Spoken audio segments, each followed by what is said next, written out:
உத்தரப்பிரதேச மாநிலம் அயோத்தியில் ராமர் கோவில் மிக பிரம்மாண்டமாக கட்டப்பட்டுள்ளது.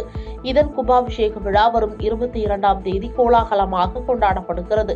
இதற்காக சிறப்பான ஏற்பாடுகளை கோயிலின் அறக்கட்டளை செய்து வருகிறது. திறப்பு விழாவை முன்னிட்டு நாடு முழுவதும் உள்ள முக்கிய தலைவர்கள், பிரபலங்களுக்கு அழைப்புதல் வழங்கப்பட்டு வருகிறது. சில மாநிலங்களில் ராமர் கோவில் திறப்பு விழாவை முன்னிட்டு பள்ளிகளுக்கு விடுமுறை அறிவிக்கப்பட்டுள்ளது.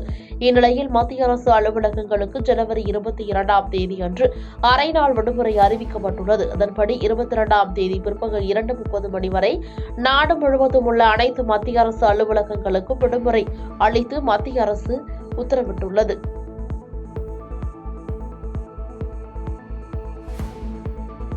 பாதகம் செய்பவரை கண்டால் நாம் பயங்கொள்ளலாகாது பாப்பா.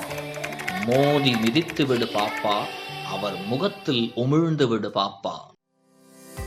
அண்மை செய்திகளை உடனுக்குடன் தெரிந்து கொள்ள இணைந்திருங்கள் இயம்நாடு தொலைக்காட்சியுடன்.